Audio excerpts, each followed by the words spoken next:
before we start our conversation, there are actually some important dignitaries in the group, in our audience. I'm sure you guys know. Actually, the director for Daniel, which I said before is my favorite director, Mr. Sidney Lumet is here. Sidney.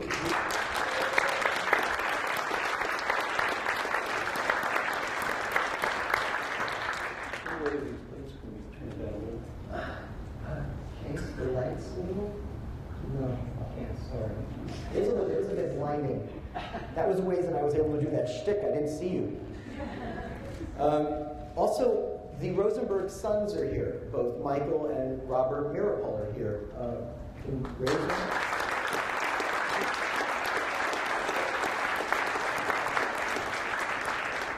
I actually can't resist doing that. Remember the Roy Cohn piece with Al Pacino when he says, "Fuck the nation"? Victor Navatsky is here.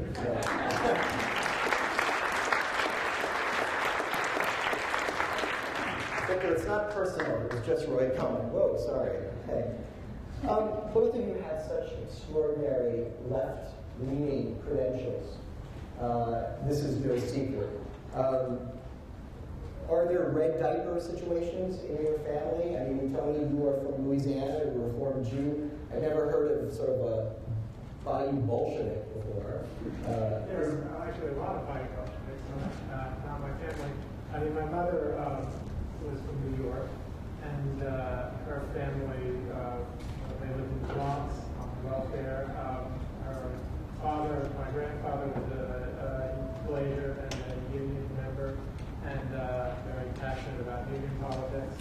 And I had an aunt who was a member of the Young Communist League at City College, and another aunt who worked for TAS for a while. And my mother had a kind of emotional affinity for socialist and communist politics, but wasn't herself particularly political. And I think that a lot of my feeling about that part of that aspect of American politics comes from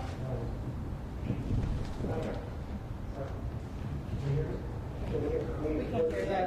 Is that all right? Huh? Oh, okay.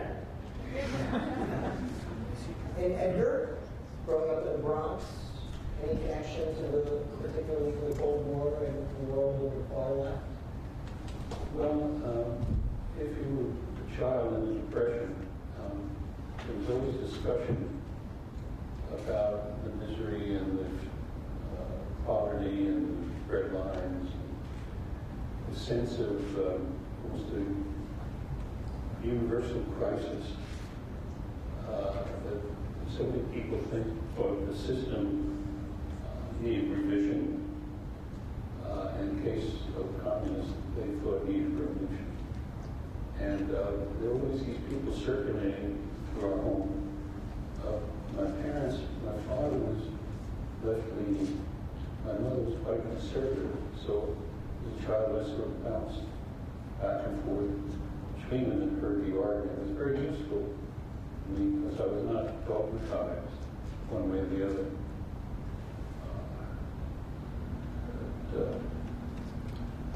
Generally speaking, I did grow up hearing a lot of talk of a left-wing nature, yeah. But it's interesting, I mean, in some ways, the Book of Daniel is virtually a tutorial on the Cold War. Many people can learn about the Cold War just by reading novels. And Tony, your work is just so curiously connected to the Cold War. In the End of Angels, Lewis basically talks about the end of the Cold War, and the second part of Angels in America is called Perestroika, and the next Tony Kushner play with Slavs, which is going to be down in Florida, I think, in March. Oh, is that right? Another caption. And so it is sort of curious that there is, in some ways, the Cold War has sort of influenced your thinking. In some ways, it comes from you. Tony's sort of a metaphor for the politics of the 80s, and we're going to talk about that today, even for the politics now, in the new millennium. What about the Rosenbergs as fictional characters? Do you have any thoughts? We're going to spend a little time talking about sort of the artist's ability to turn history into aesthetics. But do you have, both of you have an idea as to why they're so compelling as fictional characters? I mean, They're not the first people that have been either accused or unjustly accused. We know Sacco and Vanzetti doesn't receive the same kind of fictional treatment. Leo Frank doesn't get the same kind of fictional treatment.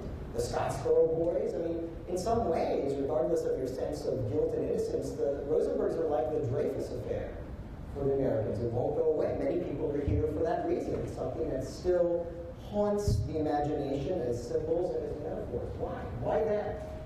Well, wait a minute. Maybe, I mean, there have been books about Sacco and Vanzetti, and now forgotten by Maxwell Anderson, or a play about Sacco and Vanzetti.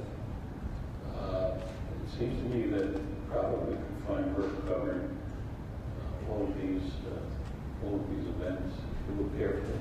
Well, David Hannett are really wonderful book, actually, about the abstract of the old religion. And so then, but the Rosenbergs seem to have a special place. Why then?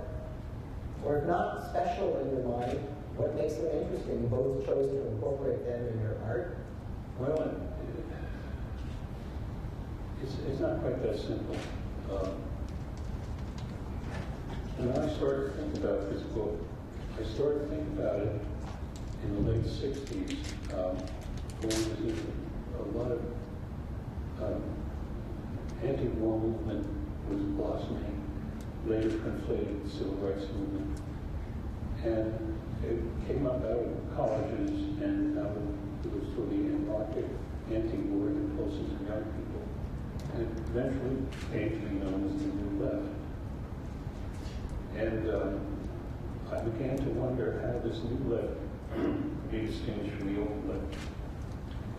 And it seemed to me the Old Left was essentially a theoretical, Marxist-inspired, sort of Europeanized, theory-driven kind of point of view, Stalinist or anti-Stalinist. And the New Left was spontaneous, homegrown, anarchic, and even as its denomination broke off into denominations later, the spirit of it was anarchic. And I thought, well, the Old Left came up from the Depression, and everyone was looking around for alternatives to what was happening. And the New Left came up out of the sort of anti-war movement when it became apparent to so many people that the principles of the Cold War had reached the point of absurdity, tragic absurdity. And I wondered if there's a way, well, I thought the way to talk about the miseries of my country from the 30s to the 60s, going through Depression, World War II, Korean War, and Vietnam. What better way to tell the story than in terms of the dissidents, the objection, the controversy? But I needed a story. And this will show you basically how cunning and unsentimental the literary mind is. Well, we're here to hear That finally it seemed to me that the Rosenberg case could be the fulcrum, that the characters of the parents could come from the Old Left, and one, if not both, of the children could be of the generation of the New Left, so I could accommodate the entire period of time around that case. That was the way things began for me in that. But I didn't know the Rosenbergs or anybody involved in the case. I read a few newspaper accounts and transcripts, partial transcripts from the trial. And it seemed to me that I had a problem. I wrote 150 pages in third person, and they were not working. They were not working because I could not presume to that sort of inner life, that intimacy with the subject that a novelist needs. And one day in despair, I threw the pages away. I sat down almost in mockery of my pretensions as a writer. And I started to, at my desk, I started to type. It turned out to to be the first page of the book of Daniel. And what I had to go through in that bottoming out of despair was the realization that I should write a book that the Daniel should. I didn't want to write about the Rosenbergs. I didn't know anything about them. I didn't want to write about them. I wanted to write about what happened to them. And so I put my characters, my invented characters, Paul and Michelle Isaacson, in a house in the Bronx, a block from where I grew up. And I gave them 2 children, a boy and a girl. And the book takes place as Daniel sitting in the Columbia Library from the university, presumably working on his PhD, but in fact going through the whole history of his life with his parents, trying to reconcile himself to what had happened and figure out what the truth of it was. I saw it as a kind of quest, and eventually the subject, question of the guilt or innocence of his parents, seemed to me to drop off in importance, and it became a book about the state of mind of the country in a period of time. And that's sort of where it goes. Tony, the impulse to use Ethel, the idea that somehow you thought that in a way to speak to a kind of post-Cold War politics that plays itself out in the Reagan administration, somehow Rosenbergs entered into that experience of gay politics and the experience of AIDS. Yeah, I mean, I think I stole it off of Edgar. I read the book of Daniel when I was, probably 15 years before I wrote Angels in America. It had a huge impact on me.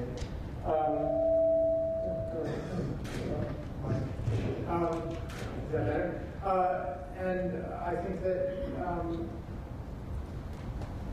certainly the impulse to incorporate, I don't think anybody after Ragtime and Book of Daniel who incorporates historical characters into fiction is free of the Doctorow influence. So I'm not really admitting any kind of terrible crime or anything I was influenced by it.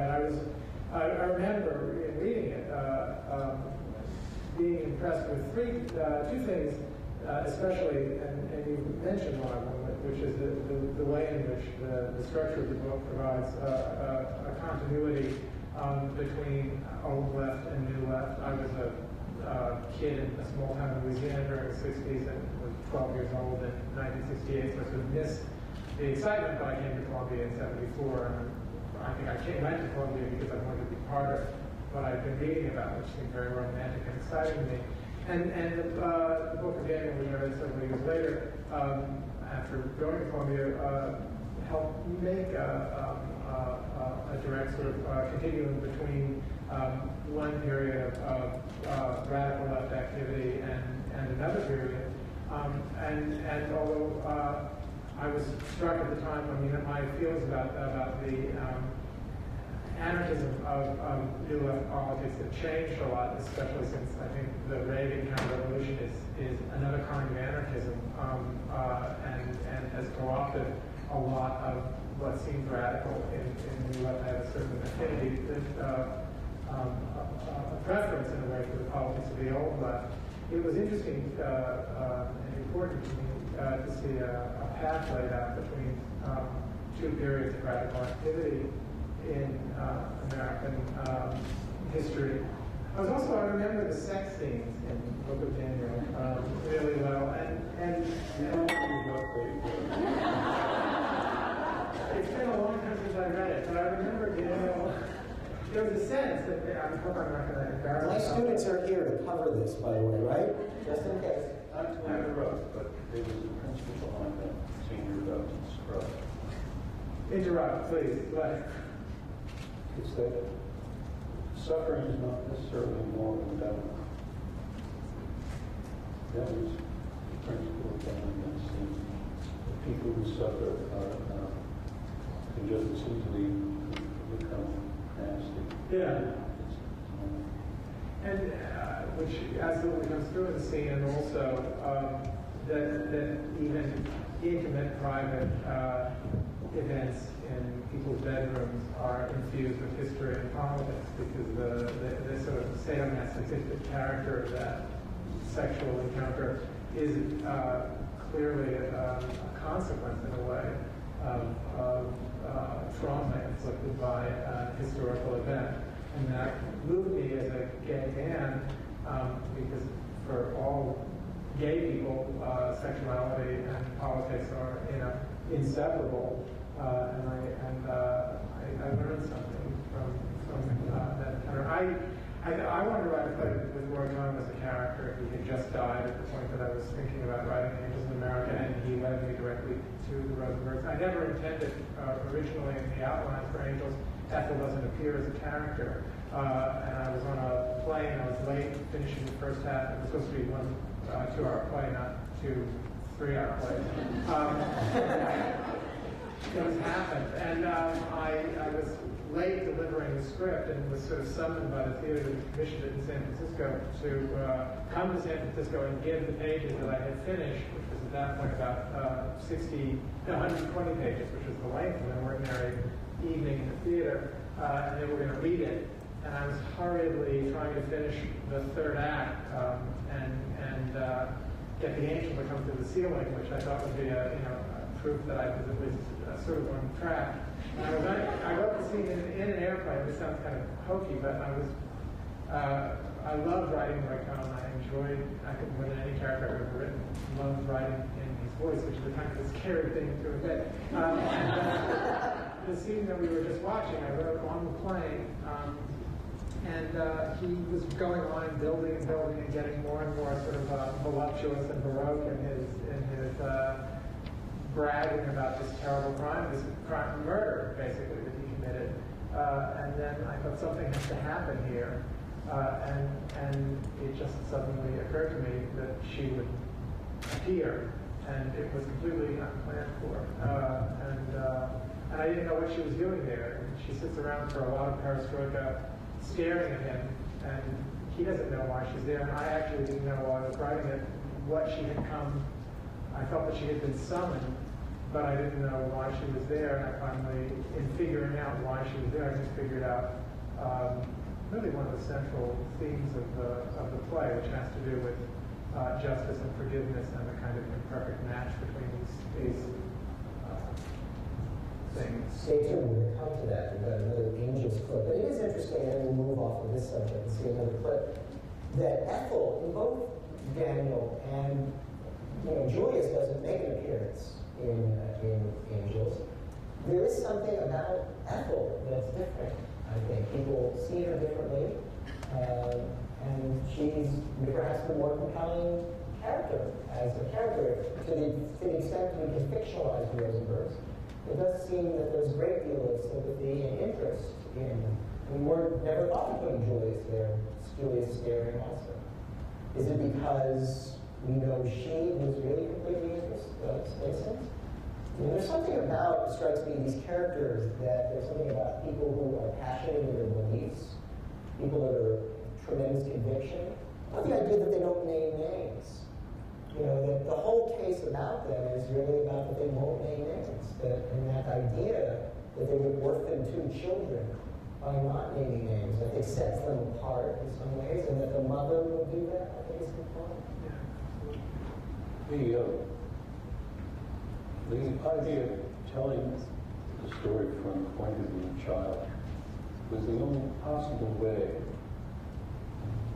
I could get close to the story without really knowing the truth of the legal situation and the crime they were accused of. And how is it possible for someone to be intimate with the situation involved in it and not know what's going on? But when you're a child, that's quite possible. Parents are always involving children in their lives, and children have no choice in the matter and don't quite understand exactly what's going on, which is why Daniel, years later, is attempting to figure things out.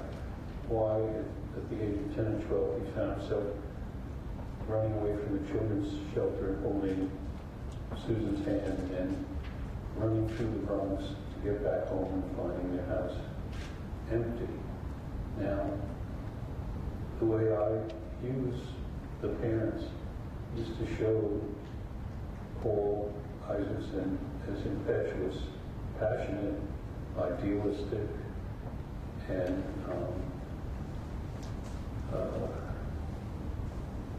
probably doomed. Whereas Daniel's mother, Rochelle, Susan's mother, is more practical and has her sort of feet on the ground and is not quite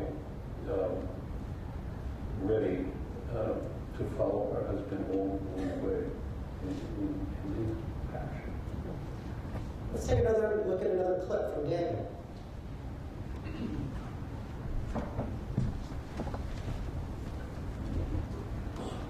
I suppose I'm a religious man. For many years now, I've had the time I've been working on a book showing the contributions of the Old Testament to American law. What has happened today in this country is paganism.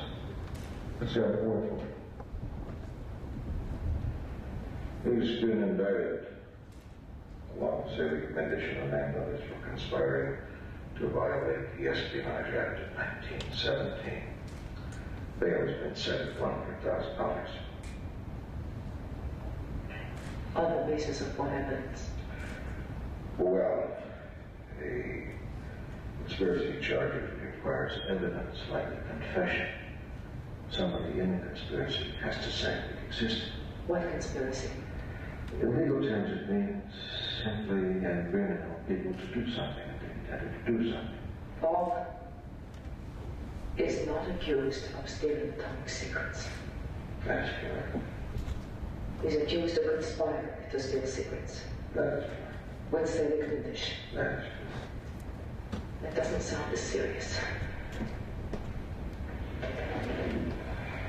It's as serious as it can be.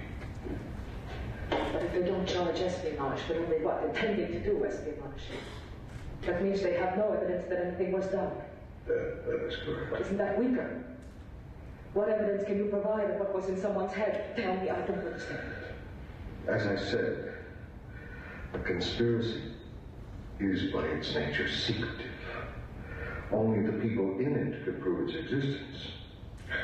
That's why I think they have forced a confession. Oh, how can they? I think they have Sailor Minish. Are you all right? Are you all right? Where's the boy? Daniel, I'm all right. All right.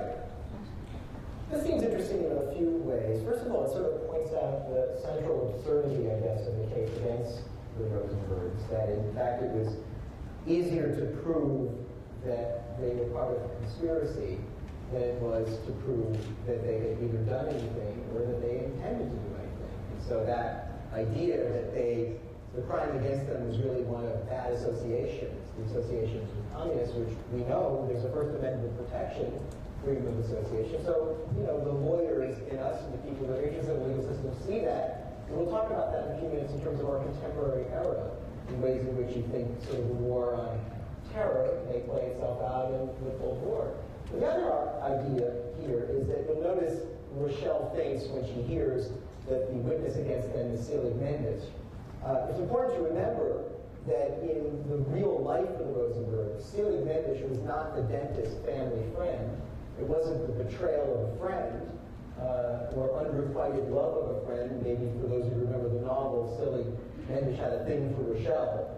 But it's in fact the brother who is the person who is the principal witness. It's Ethel Rosenberg's brother, David Greenblatt.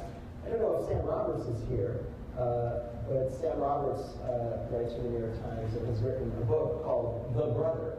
And there's a subcolon after that, but it's really a great book about David. And so one question to ask maybe Edgar and move on to Tony is, do artists worry about getting it right at all? Is that the burden of the artist? I mean, you took, in most of your books that are historical novels, and what Tony said is true. I mean, you've given us so many characters and put them into your novels, whether we've had Houdini and Henry Ford and Dutch Schultz and Lucky Luciano and Einstein and Wittgenstein and now General Sherman. When it came to the Rosenbergs, you gave them a different name, you changed everything. You told us a little earlier about that, what that's about.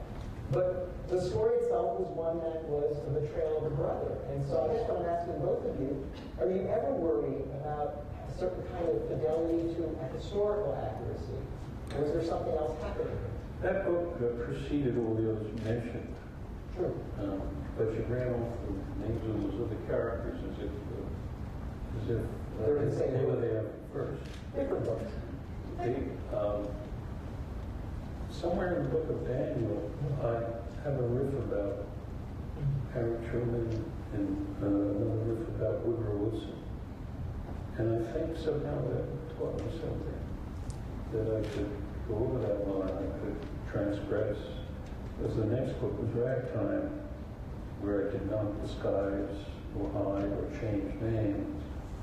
But there was a reason for this. I could not presume to pretend to write a documentary novel about the Rosenbergs.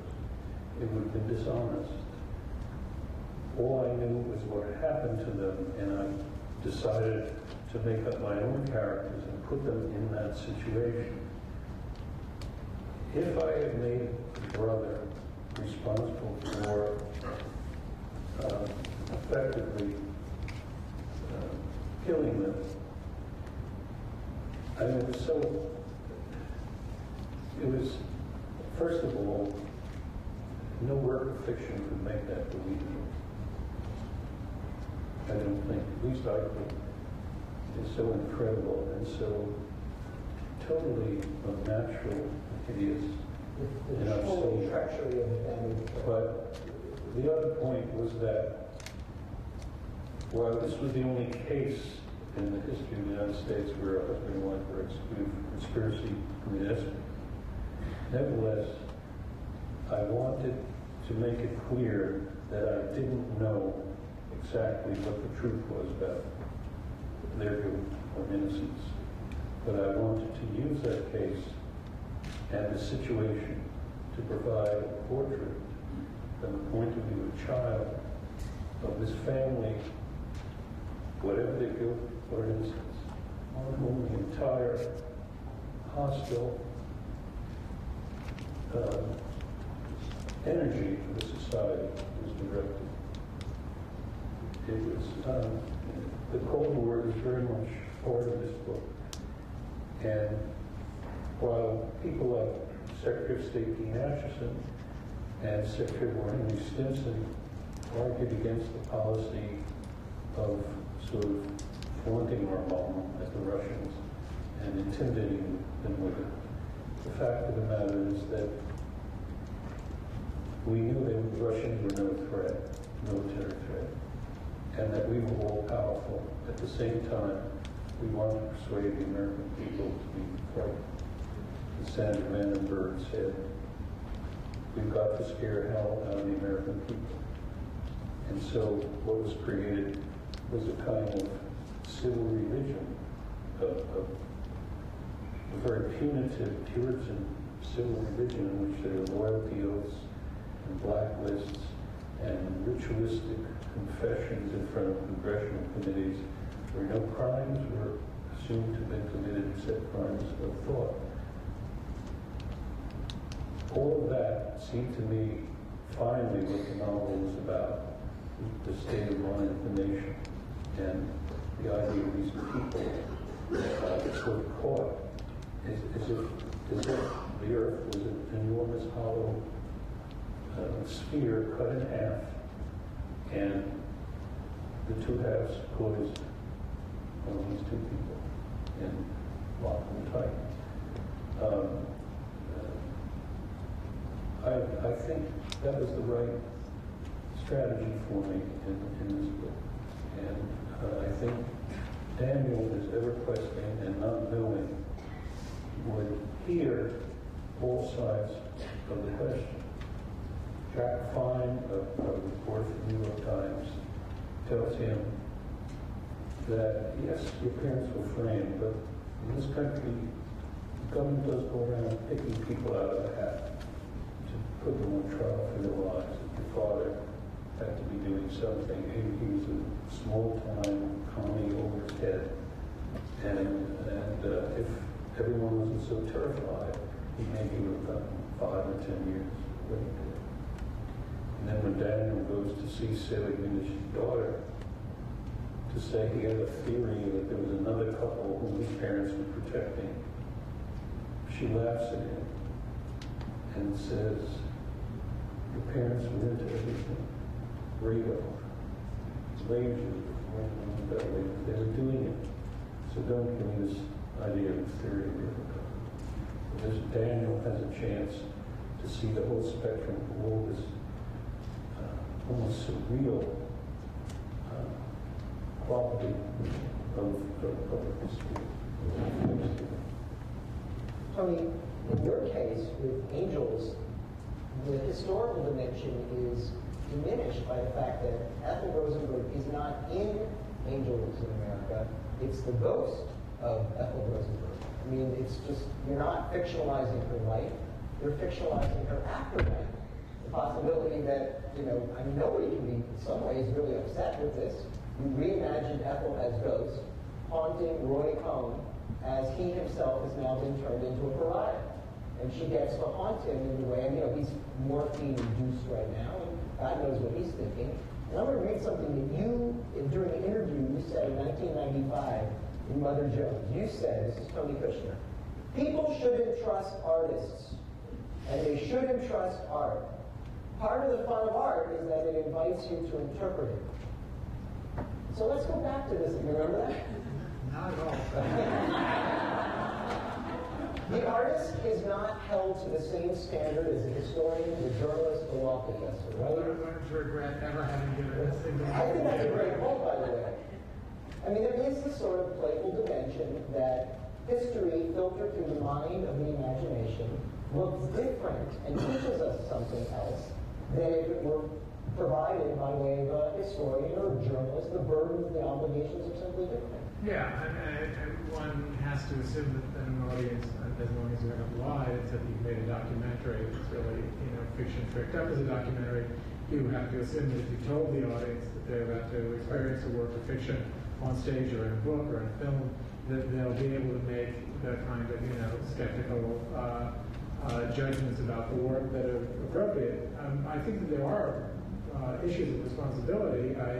I was very careful with Roy Cohn, who is a living person in the play, in the world of the play, not to attribute anything to him that he didn't, at some point in some interview, autobiographical writing or biographical writing that was really reliable, something that he didn't himself claim, like his ex parte communications with the Kaufman, the judge, during the Rosenberg case, which was very, very proud of having done. He felt that he secured the execution of Ethel Rosenberg and talked about it quite a lot. I felt that it was incredibly important not to invent anything that would, defame him beyond the things that were matters of public record. Like, that was an interesting character in that regard, because everything that was, hard to defame. Yeah, true. But it was all there in the public record, and I'm working on a new project right now where the character is actually completely obscure. A theatrical press agent who died in 1913, whose name would mean nothing to anybody except Eugene O'Neill scholars, and he's a character, a very important character in a piece that I'm working on now. And I have a suspicion that he may have been gay, or that there was something going on between, not actually acting sexually, but in terms of a kind of romantic attachment to O'Neill.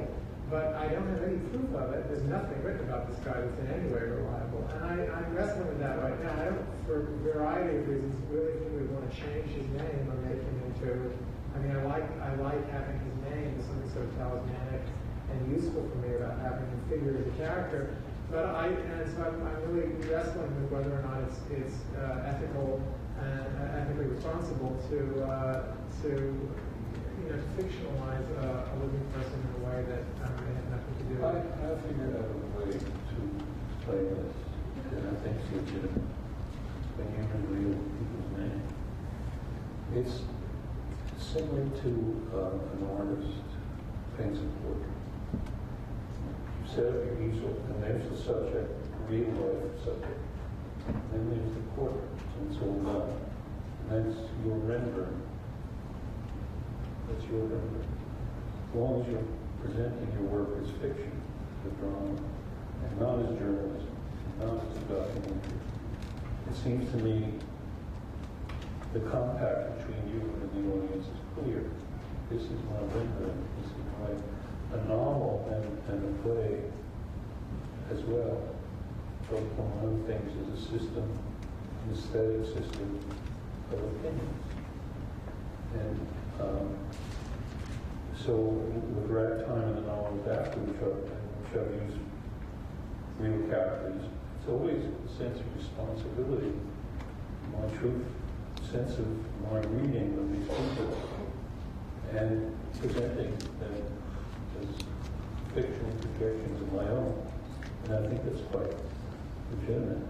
Have you ever, with an actual historical personality, attributed things to your fictional version of them that you had reasons to believe were either untrue or unprovable in any kind of... No, first of all, public figures make fictions of themselves long before you get them. I used to remember when people started fucking with us about ragtime. J.P. Morgan was a character in that book, and I'd say, if you really want to read fiction about J.P. Morgan, read his authorized biography. And most of what I knew about Morgan, apart from the basic details of his business life, I derived from looking very hard at a famous portrait of him, photographic portrait of him and such. And I've never written about a public figure in which I felt that I've been wrong. Tony, maybe we can just take a minute here, given what you just said. Do you have anything you want to say about your screenplay for Munich in connection with this? The formula that I came up with after the 9 million interview about Munich is if you're watching the historical fiction, you should have 2 questions afterwards. And the answer to the first question should be yes, and the answer to the second question should be not necessarily. The first question is, did this happen? If it didn't happen, it's not a historical fiction, it's fiction. Did it happen in this way is the second question. And the answer to that should be, if you're a grown-up and you know what you're looking at, not necessarily. I mean, a child will read, Harry Potter and believe that there really is a school for wizards gone through by a magical train. But most people, it's a little bit scary now.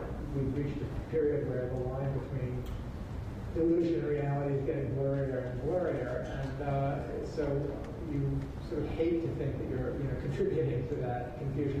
I've told the story before, but I got a letter from a Stanford professor who was teaching a class in American history. And he said, I don't know if this is something that you'll feel proud about or not, but I asked a group of freshman students if they had ever heard of Joe McCarthy, and no one raised their hand. And then I asked if any of them had ever heard of Roy Cohn, and one student raised his hand. And the professor said, who is Roy Cohn? And the student said, he's a character in Angels in America. So, it's tricky in that regard. But I feel, the debate about Munich is completely politically overdetermined. There is no issue that's in any way substantive about the historical veracity of the film. It's about a program of targeted assassinations organized by Israel after the Munich Olympics massacre. There's no doubt, there's no question whatsoever that this program took place. A number of very cranky right-wing people and a very ambitious author and his even more ambitious agent who had a book to sell, and in fact one of the Black September terrorists who also has a book that's in print in France but he wants to get it published in America, have announced that the film is not reliable because the exact identities of the Mossad agents that are shown in our film as conducting these targeted assassinations are not, correct. And in places in the book that we relied on as, sort of questionable history of exactly how these assassinations were conducted, these people offer other questionable, accounts, ex-Mossad agents, anonymous sources. The files remain sealed, and nobody knows exactly what happened. But the point that the film is making, the thing that you have to grapple with when you see the film, is about the ethics and problematics and efficacy of targeted assassination. It has nothing whatsoever to do with this, and it's not in any way, the equivalent they're trying to draw is that, we're making a film about a person who's wrongfully convicted of murder, and it turns out that they weren't wrongfully convicted of murder, but that's not the case with me. The indictment that the film is making, the questions that it's raising are all about history about which there's no contention whatsoever. The genres have been blurring for some time. Apart from the fact that Tolstoy had Napoleon as a character in One Piece, and Alexander Dumas had Cardinal Richelieu in his Musketeer novels. Apart from that, it seems to me in the past 50 years, the genres have been blurring in every conceivable way. There was a spate of sociology writing and anthropology writing in which they group portraits of ethnic people using what I recognize as fictive techniques. The way pieces are written in the news weeklies rely on drama and the techniques of fiction writing. When you see the weather report on television, this basic fictional devices like conflict and suspense, high pressure areas versus low pressure areas. And the suspense is that the forecast comes after the commercial. But historians themselves, notable historians themselves in the past 5 or 10 years have begun to write fiction. Biographers have found it necessary to take off from the sort of scrupulous factual basis of their work to read their subjects. This is what's happening in the 60s, the idea of the new journalism, writing journalism, putting yourself in the main character, right? Mailer did that, Tom Wolfe did that. It's happening all over. Nothing new. Are either of you concerned that the Cold War and the emotions and the hysteria of the Cold War is being played out as metaphors of the war on terror? The civil liberties implications, the Patriot Act, the prosecutorial initiatives that have been undertaken on behalf of the war on terror, the domestic surveillance programs, does this seem reminiscent in that, in fact, the Cold War art also plays itself out and now as a metaphor for war on terror experiences, actual common contemporary experience?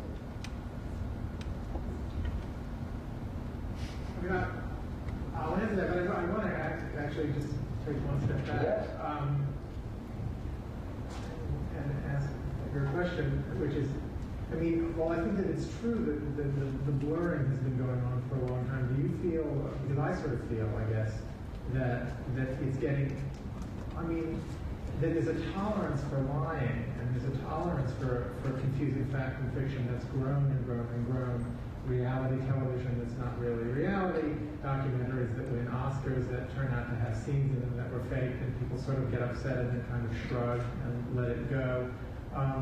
Presidents who invent, evidence that gives us a basis for attacking the country that's not attacking us, and then it turns out that it was all a lie, and everybody sort of shrugs and turns their attention to the question of whether or not the war is working, whether it was there's a certain degree. It's interesting that the biography that sort of most famously abandoned traditional biographical techniques was Edmund Morris kind of throwing up his hands in confusion. God bless him, you can understand why, trying to understand Ronald Reagan as an actual sort of three-dimensional character, and eventually saying, I can't do it, so I'll just make up somebody called Dutch, because how do you do and introducing himself as a character. It's sort of appropriate that emerged during the Reagan era. I think a new level of public lying. I don't want to go into the whole million little pieces debate, but it's been interesting to watch the way in which that's both provoked outrage and not at the same time. But see, when you say that, I think that it's a curious position for you to take, because you guys are sorcerers. No, because the truth is, biographers, to the extent to which Well, you are a sorcerer on this one. The artist I can... wave my hand in no direction. watch me disappear.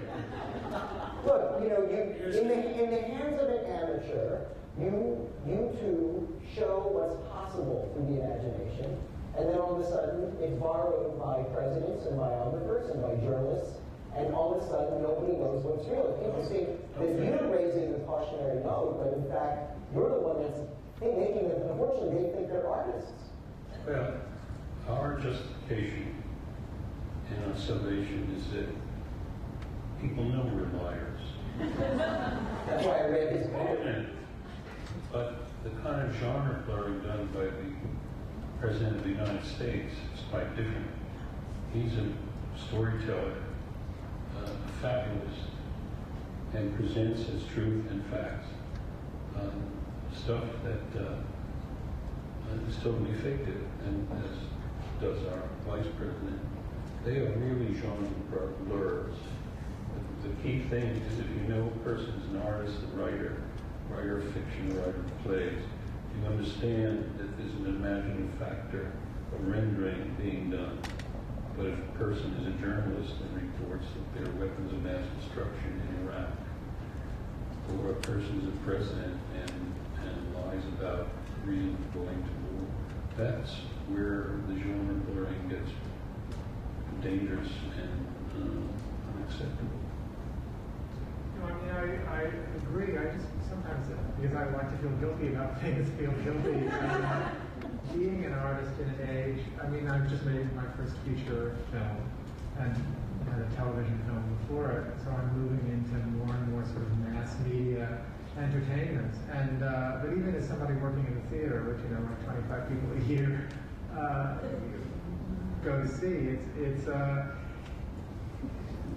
I mean, the thing that I said about Jones is, of course, stolen from Plato. I mean, it's that anxiety about what happens because of the seductive power of art, and portraiture is part of it. And I don't know. I mean, I wonder if the immense power of especially cinematic media are making, you know, this is sort of French, badly articulated French theory, but I mean that we're making it a kind of reality that's beginning increasingly to supplant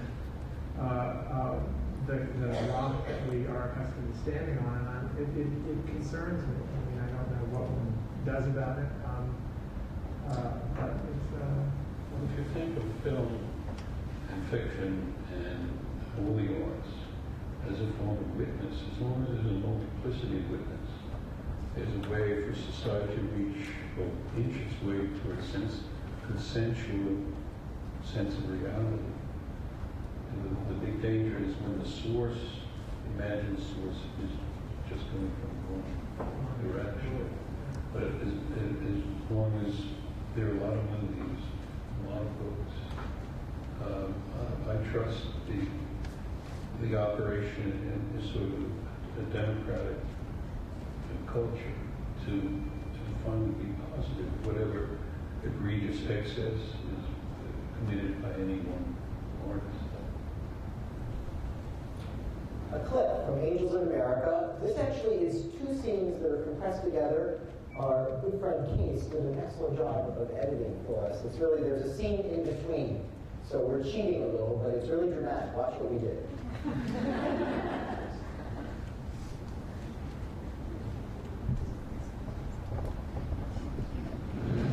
I came to forgive, but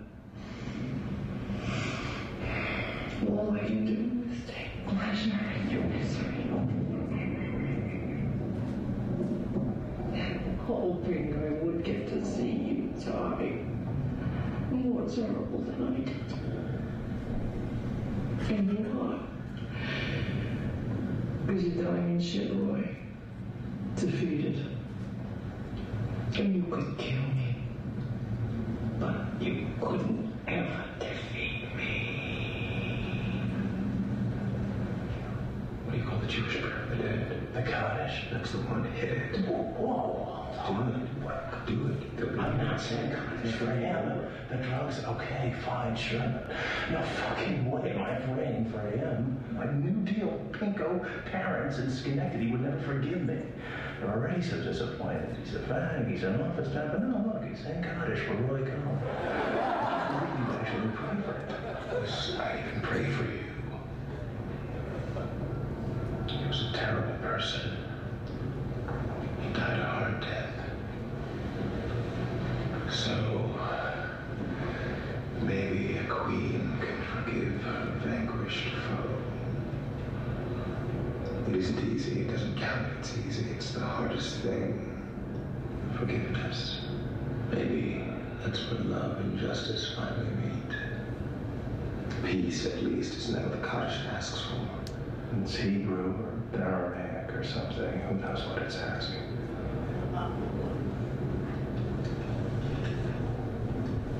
I'm 32 years old and I've never been in a room with a dead body before.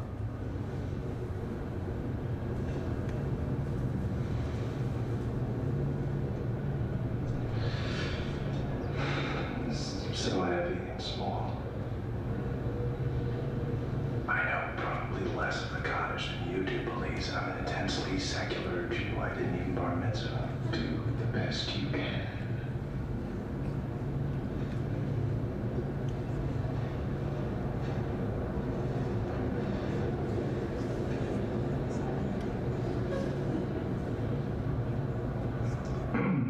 Yisgadal v'yisgadash. Shnei rabah, shnei good show. Beret Priyakaf. The Kiddush. Shema Yisrael. I don't know. This is silly, please. I can't. Allah, Diva, Hirse, Yamlich, Malchusei. Alman Divrach Hirusei, Yamlich Malchusei. Berayachon, Vyomechon, Chayedechol, Beis Yisrael. Berayachon, Vyomechon, Chayedechol, Beis Yisrael. Alo, Bizman Korif. Vimru, Amen. Yehesh Me'eravo, Varach, Lo'olam, Lo'olam, Yisbarach, Ve'yistabach, Ve'yispoar, Ve'yisroman, Ve'yisnaseh, Ve'yisadar, Ve'yisaleh, Ve'yisalom, Shnei Kedusha. Tushvachoso, Ve'nechemoso, Damiron, Ve'omo, V'imru, Amen. Yehi Shlomo, Rabo, Mishamayel, V'chaim Olenu, V'al Yisrael, V'imru, Amen. Aseh Shalom, Bimromov, Huya, Aseh Shalom, Olenu, V'al Yisrael. Aseh Shalom, Bimromov, Huya, Aseh Shalom, Olenu, V'al Yisrael. Bimru, Amen. V'imru, Amen. You son of a bitch. You son of a bitch.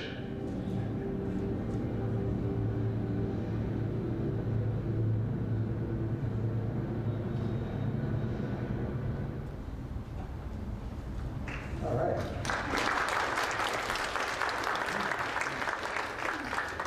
You, Tony Kushner, has such an extraordinary healing, redemptive, reconciliatory impulse. I mean, the end of Angels in America has the whole healing waters of the Bethesda fountain. You know, have you ever read The Count of Monte Cristo? Don't you know anything about revenge?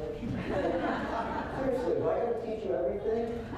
I mean, there's no revenge impulse here, and I'm interested in that. And you know, the book of Daniel, equally shockingly reconciliatory, shockingly redemptive.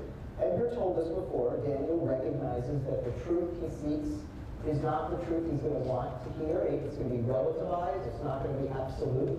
And he returns home perhaps ready to live his life and to engage in a much more healthier sex life with his wife. Many people didn't even realize what Tony was talking about. It's with a car lighter. It's an incredible sex scene. And so the question here is, there isn't revenge. You know, this is such an incredible scene. Ethel Rosenberg, the ghost of Ethel Rosenberg, saying Kaddish for Roy Cohn. She starts off by saying, I came here to forgive you, to see if I could, but I don't think I can. And you know, in the end, we see this impulse again. And I'm just curious, and let me just add one thing, you know, Michael Meeropol is here today. His daughter, Ivy Meeropol, another HBO film. Did anyone see Heir to the Execution? It's really extraordinary. It's an incredible documentary, Heir to an Execution. And in the film, she interviews her dad. And there's a great moment, it reminds me so much of Daniel. You know, she says, you know, he says, you know, when I was a kid, I just really wanted to go and do these horrible things to my uncle, David Greengrass. Oh, when I was a kid, I just wanted to go beat him up. And then later in the film, she drives by her uncle's house, but they don't really see. She doesn't go in to see him. So then she asks her dad on camera, she says, so, you know, I went to see David Greenglass's house. And he says, well, did you see him? She goes, no, I only drove by. Do you want to come? He goes, no, I don't want to come by.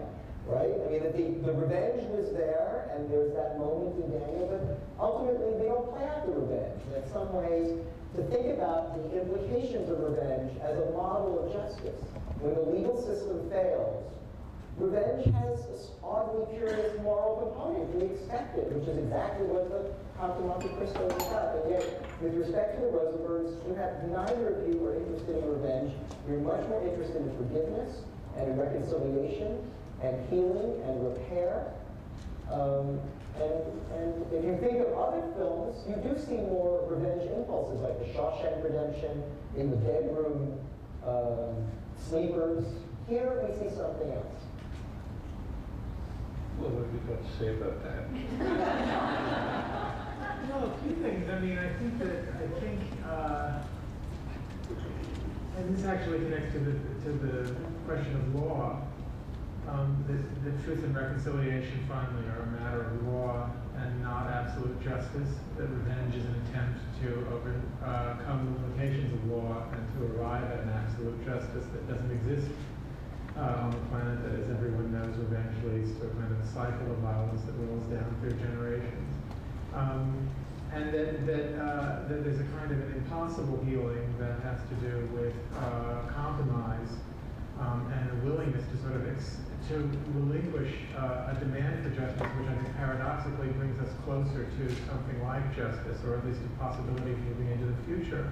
My favorite play, probably of all plays, is one of the weirdest plays, of the Eumenides, at the end of the Aristeia, where this cycle of violence and revenge and sort of terrible groping towards justice that begins with Agamemnon's murder of his own daughter on the way to Troy, is brought to an end through a series of really sort of pathetic little compromises at the end of this thing, and that are so unsatisfying dramatically. That's why I really love the play. The Aristeia, in a certain sense, fizzles out at the end with a lot of sort of grubby dealings over real estate promises over temples and rituals as a way of appeasing something that's essentially unappeasable.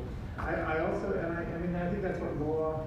It's one of the things that I'm shocked about with the critics of Munich is the extent to which condemning people to death in private chamber without the benefit of trial is now apparently a widely accepted practice and is seen as the only way. There was an article about the movie by Judea Pearl, Daniel Pearl's father, in the LA Times, which basically said, we'll never get justice in the courts. This is the only way to get justice. And it was sort of shocking because, of course, it's basically saying that law has no real salutary, useful role to play. And the abandonment of that is quite terrible. Law performs a kind of an impossible task, which is to try to achieve justice in the world. And in a certain sense, I think all literature is, the Orpheus story. All literature is about bringing the dead back to life, which of course you can't do. It always fails. But in another sense, it doesn't fail. And I think it's in that kind of like gray area where compromises get you closer to the thing than an absolute purity. It's in the ambiguity of the enterprise that I think law and literature has something to do with one another, and blah, blah, blah. So, ambiguity is a key word, I think, and if you do deal in work with really complicated and difficult and awful events, and you treat them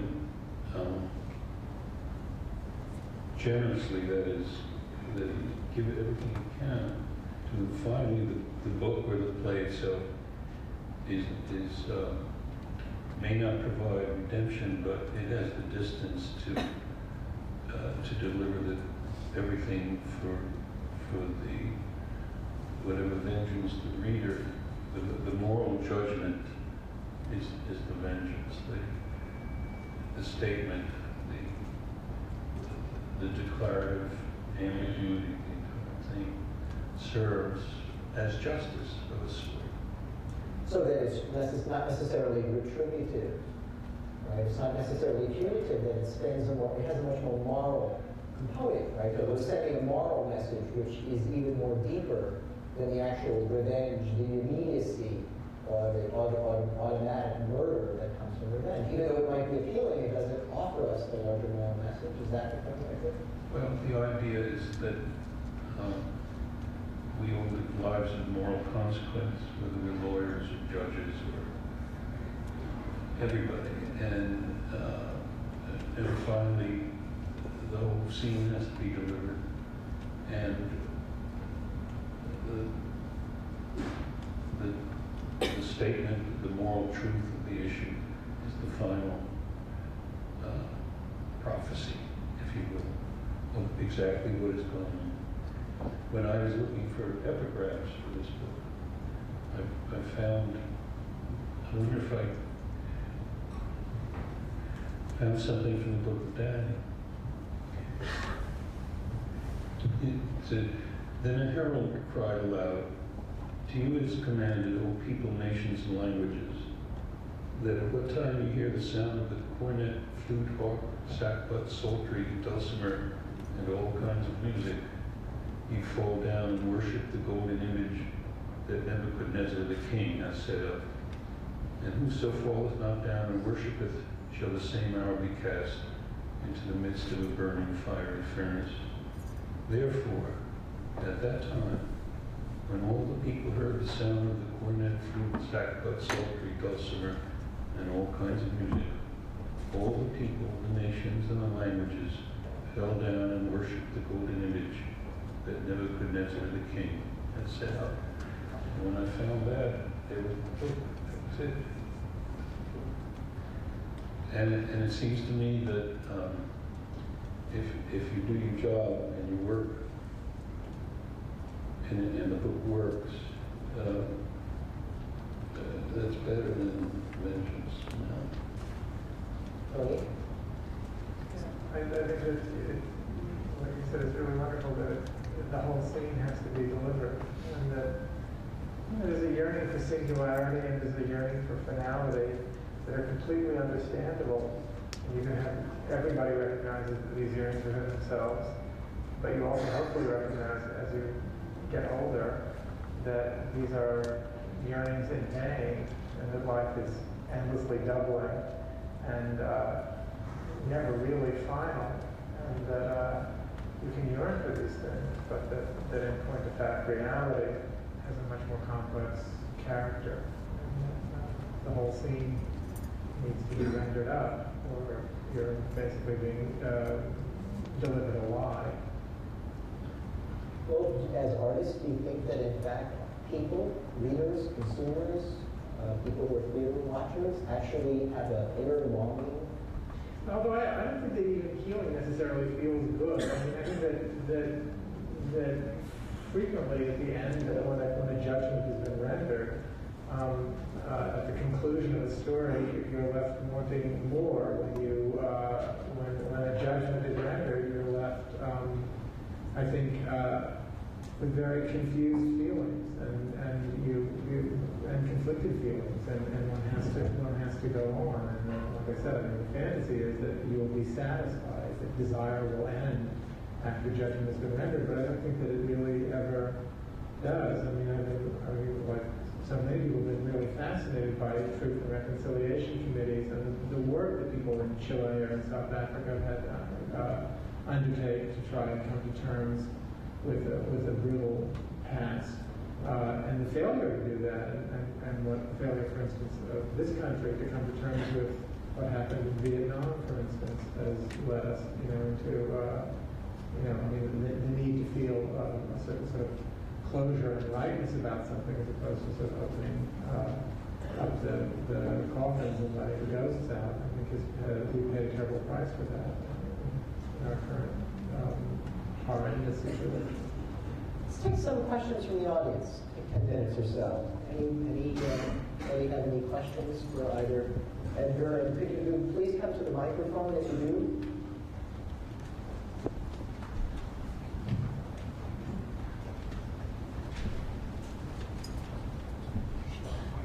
Yes. Oh, we need to have a cautionary word, although I trust you. These are our guests, and I want them treated respectfully. So if there are any Cold War warriors here, this is not the moment, and I want an underwing man. All right? So please, let's be respectful. Thank you. As you pointed out, Mr. Kushner, Plato had a little concern about fiction. He was concerned about the masses, many of them uneducated, and how they would interpret fiction and whether they could distinguish fact from fiction. And my question is, are we not, when you think about people that you are hitting, many of them may not be as educated as you are in understanding the fictions that you create, you must have some concern about how they're going to interpret it. If you want to be sure that there is no ambiguity for all the audience, why do you use real people as your characters? Are you not trying to increase the credibility of your fiction? And in so doing, are you not in some way taking advantage of those who have a little more difficulty distinguishing fact from fiction? Well, I think that's a good question. I'm not sure that it's a matter of trying to increase the credibility, because I don't think that, I'm not calling in these people as kind of witnesses to some case that I'm trying to build and saying, here's what I think happened, and here let me drag, Abraham Lincoln on stage to testify as to the rightness of the case that I'm making. As I said, I do have concerns about it, and I think one of the concerns is I think that there's an act of trust that I'm making that an audience will, knowing that it's just watching a work of fiction, go out and do the kind of homework that it needs to do, which is what I would do to find out whether or not what I'm watching is historically based. How much of it is historically based from what the historical record says. Just for myself, I would say that the reason that I use historical characters is that I love reading history and I'm very interested in politics. I believe that there's a power that fictionalizing actual historical figures, even living figures. I wrote a play about Laura Bush, who is a living character. I think that there's a power that you access that doesn't have to do with credibility. It has to do with a shared understanding, with a shared connection to a specific name, to a specific personality. There's something transgressive in it that adds a certain kind of zizz to the event. And some of these stories are simply too good to not want to stick your hands in. I'm working now on a film about Eugene O'Neill. I could make up somebody who sort of sounds like O'Neill, but as a figure, O'Neill is immensely important to me as an American playwright, and I actually want to write about Eugene O'Neill, not about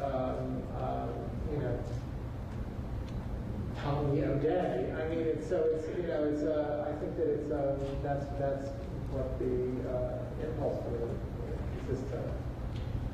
One of the amazing things about Angels in America is that it brings together things that one wouldn't expect to be brought together.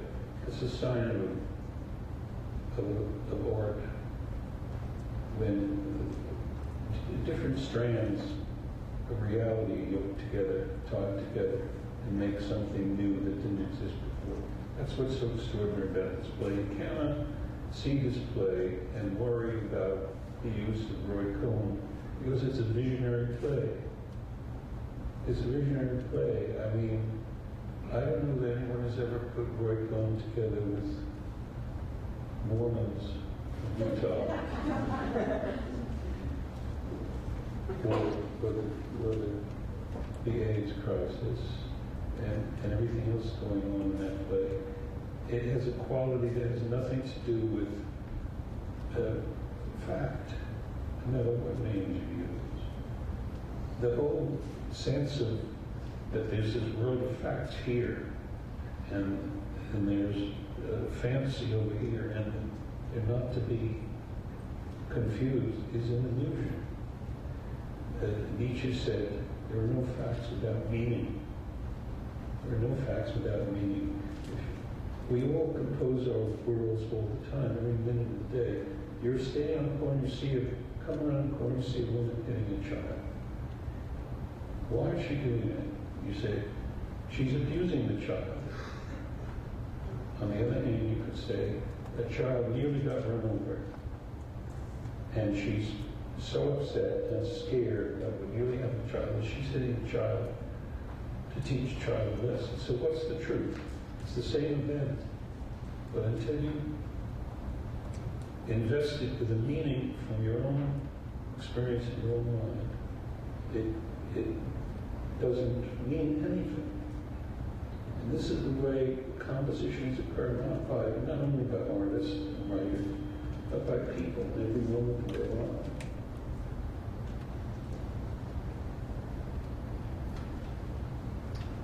Anyone else? Any student questions? One of my students want to ask a question? There's a question. There. Oh, I know that. Oh, gentlemen, I must warn you, my students are wicked smart. This one in particular. I have a question actually about something Mr. Kushner said, that revenge creates a cycle of violence that leads down through generations. But do you get the sense that the lack of any kind of revenge can foster the same cycle of violence, particularly in the book of Daniel? I feel that that's there. You feel that there's a cycle of violence that is fostered when there's no revenge, when there's no search for revenge. Instead, there's the redemption rather than the revenge. I'm not sure that is. You were saying that when somebody seeks revenge, that it ends up in a cycle of violence throughout generations. But in the book of Daniel, there's no revenge sought, but violence is still continued throughout generations down, like how Daniel treats his wife and how he treats his son. Just think that also creates a cycle of violence throughout generations, and it affects generations. Sure. Yeah, I mean, I think that the violence, travel through many conduits down through the generations, and I don't mean to say that the only way for that to happen is through acts of vengeance, but I believe that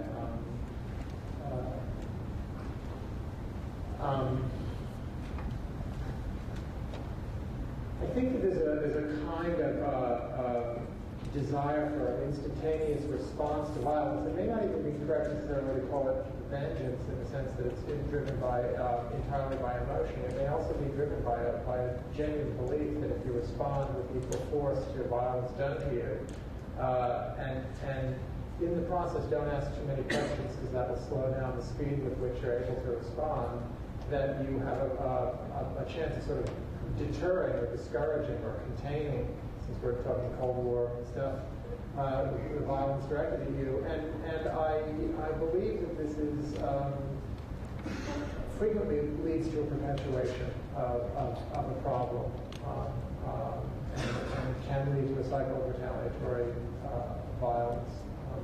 I think that one might say that in the book of Daniel, while there's no specific act of revenge, there's an unaddressed injustice and a searching after justice that all of the anger and violence in the book is a part of. So it emanates from the original torment. That's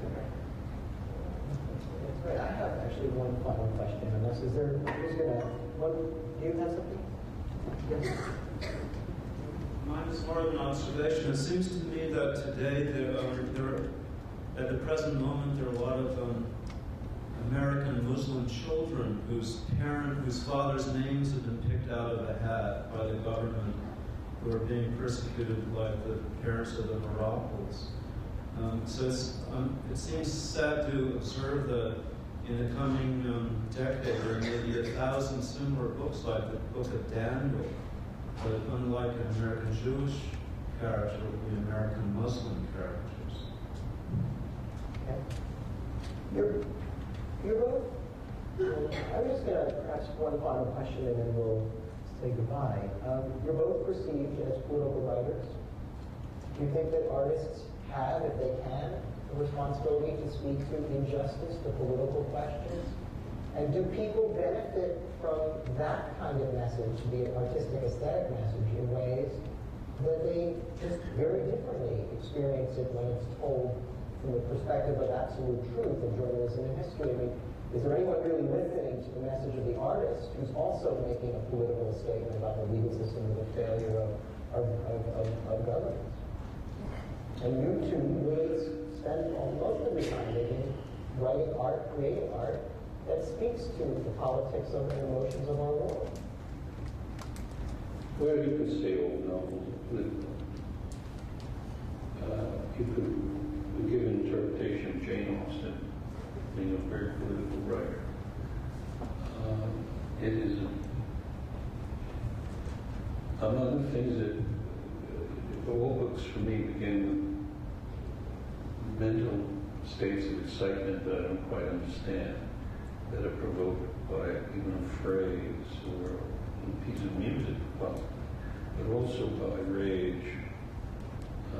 Is some sort of underlying biblical demand that I don't know where it came from. Forces me, when I get angry about something, to confront it. And I think that's what happened.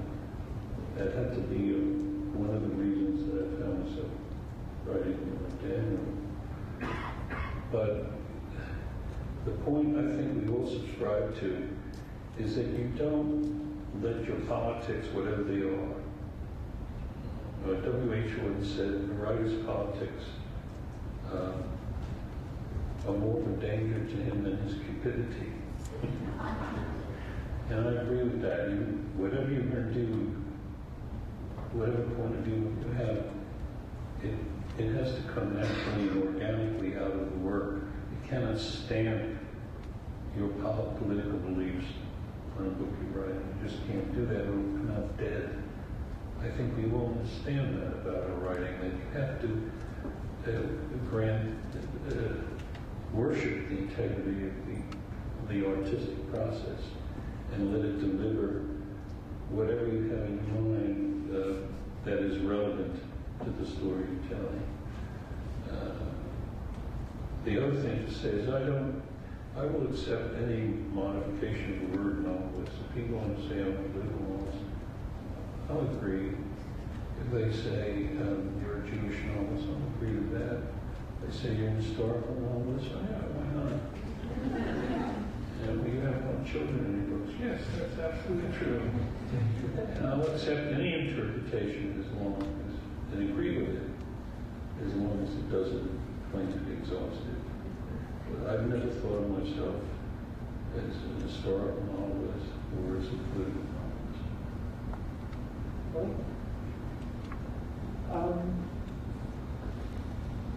I mean, I do think of myself as a writer of political plays, in a sense. I mean, I think that there are any number of arenas that are completely legitimate for examining, the various phenomena that we call it human life and its meanings. I think the psychology, theology, philosophy, politics are all completely legitimate, and some writers choose to privilege one kind of discourse over other kinds, and I think that's possibly one place where a definition or an assignation, an assignment of a qualifier like a political writer comes from, and I'm certainly, more interested in examining life through a political perspective, which doesn't seem to me to be in any way preclusive of others, because you can't really understand politics without understanding philosophy and psychology and theology and so on. So, yeah, I mean, I think it's, I think that for me, in a certain sense, just to say what Edgar said, I think that the trick is that you start not with your certainties, but with your uncertainties. That I have very strong opinions about George W. Bush, or about economic justice, or any number of issues, and about gay rights. But I don't think that it's going to be interesting to anyone if I write a play where I'm simply delivering my opinion and disguised as drama. I think what's more interesting is for me to go, it's why I've always said that my job actually is to preach to the converted, because they're likely to be the people in my church, and that's what preachers do. I think that the job is to assume that, like your flock has a lot of questions and confusions, and the best preachers, I think, always start from a place of confusion where faith begins to falter and doubt begins to set in. And if you begin by launching out into the unknown with a work of art, you're much more likely to be interesting to your audience, which is probably as intelligent as you and grappling with the same, certainly collectively, much more intelligent than you, and grappling with the same kind of confusion. And I think that you go forth together into confusion and see what you can figure out. I am so afraid that our evening now has to come to an end. But a couple things.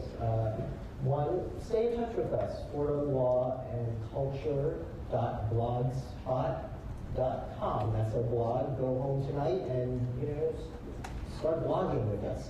Tell us what you thought. If we don't know where you came from, please leave a business card. We're going to keep doing this. We're hoping to bring Sydney Lynette back and do something here soon.